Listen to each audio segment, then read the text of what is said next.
Okay, I'm set up here. I've got the snap pieces and the little anvil, and I've got my granite block here. This little anvil has a flat side and a concave side. The concave side is so that you don't crush this back side of the snap, you know, or dent it in.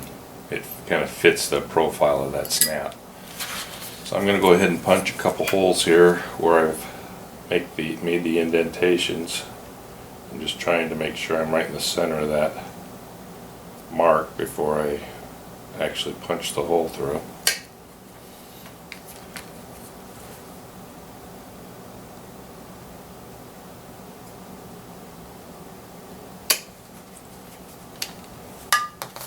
Okay.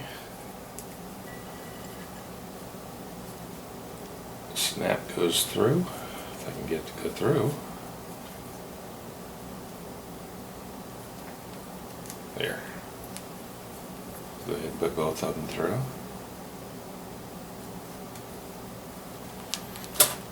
Then of course the opposite type, this is the male type, the female type, goes on to these pieces here. I'll do one at a time here.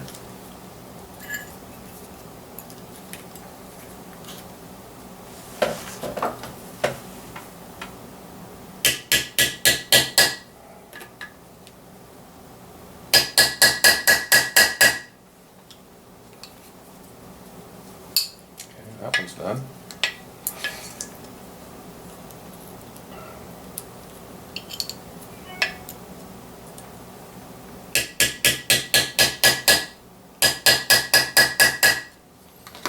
And that one's done.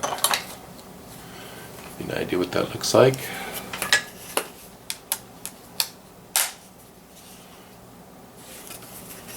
Now, kind of mark where this little hole goes for this stud, and I'm going to have to get out a different punch because I don't think this hand punch has a big enough punch size for this stud, so let me get that out. Okay, I have a punch here, and it's just a little bit undersized for the size of that stud. See if I can give you a better view of that.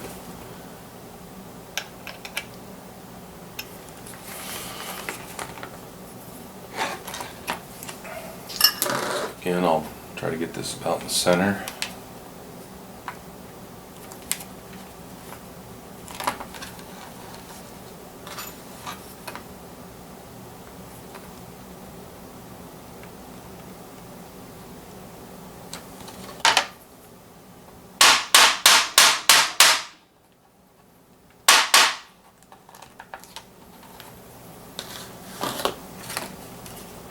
I'm not going to snap this on yet because there's one other thing I need to do, and that is I need to make a second hole with a little slit that allows it to have some relief in there. So I'm going to, I'd like to take a pencil and make a mark.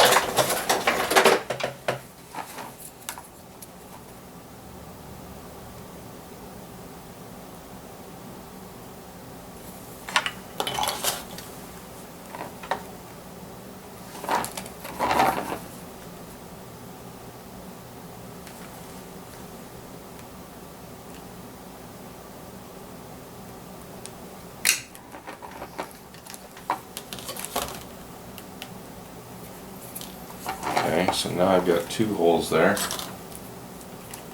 Got a little bit of leather still stuck in there.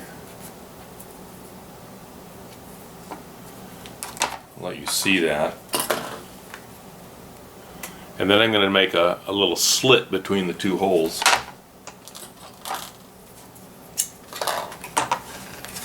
Just a straight line.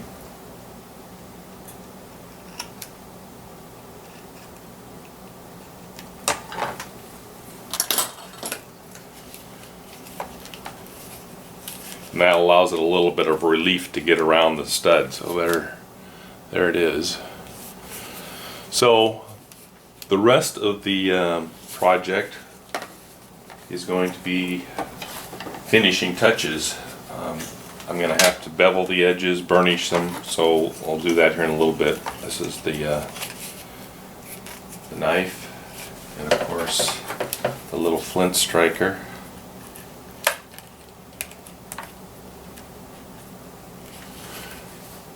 It's really coming together, so I've got some burnishing to do, some beveling to do, so I'm going to put some sealer on it, kind of buff it out a little bit, but it's pretty much all the leather work, all the real leather work's done. I mean, the burnishing is finishing touches, so I'll come back in a little bit and start on the finishing touches.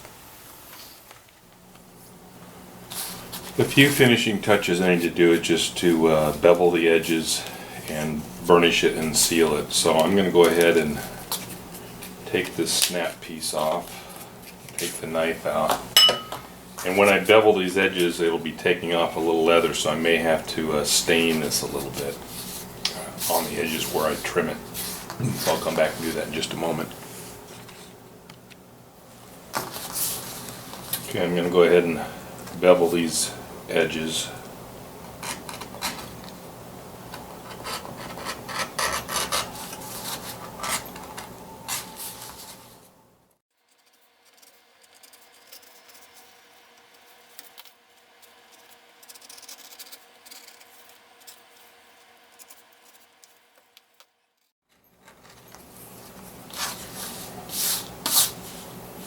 Okay, I'll finish these other edges, bottom edges, and come back. Just to show you where I'm at, I've gone ahead and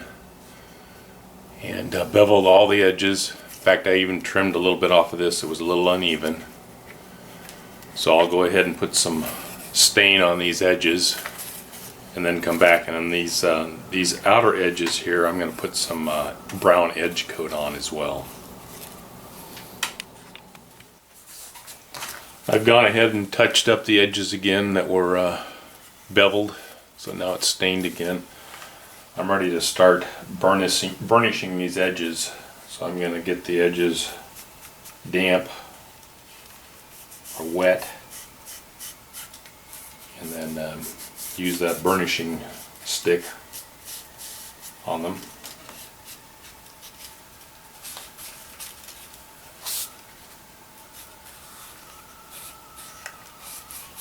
And that'll just help smooth out the edges a little bit.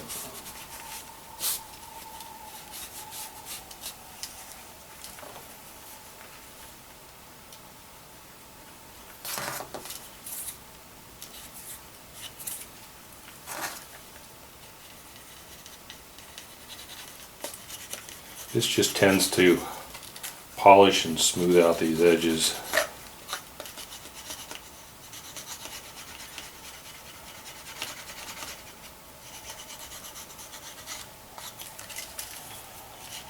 So I'll go ahead and continue this process around these edges and finish that off, and then come back.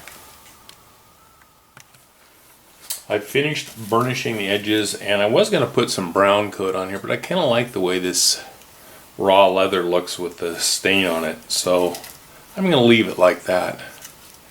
Gives it a more natural appearance.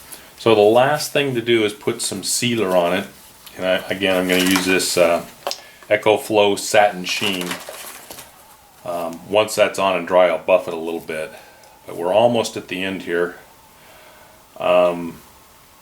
The only thing that it will end up doing is these colors will end up probably being a little darker than they are now. I like the colors the way they are, but I really want to put a sealer over it. So let's get started on that.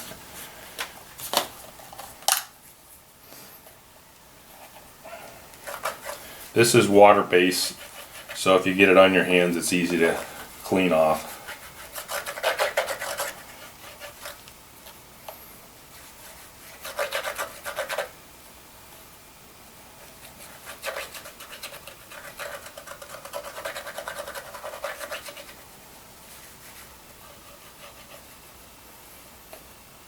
Just cover all the surface good. Go over it a couple times. So I'll finish that and come back. The sealer's had a chance to dry. It's still maybe slightly damp, but it's good enough. I went ahead and burnished the edges one more time with the sealer when it was still slightly damp as well. The only thing I'm going to do now is to just buff it off a little bit with a cloth to get any excess off. I tried to smooth the sealer as it was drying with a little dauber, so I wouldn't have any uneven marks from the sealer.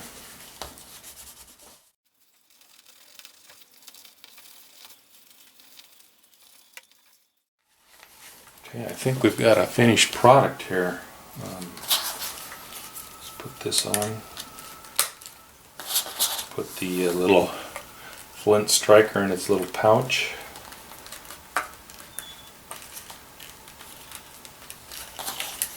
Flint rod. And the knife. And the strap that holds it in place. And there you get an idea what it looks like, finished product. Notice the edges, how they're rounded off and smooth now.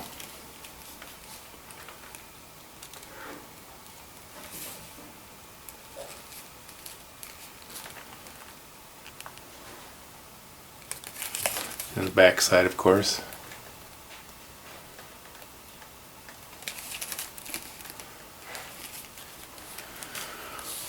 When you make something like this, you know you've got one of a kind. It's very unique.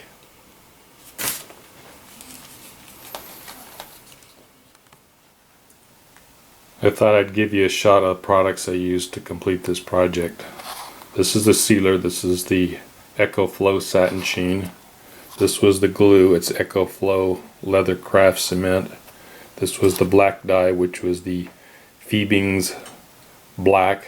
It's a solvent based. And then the light brown, which was EcoFlow professional water stain.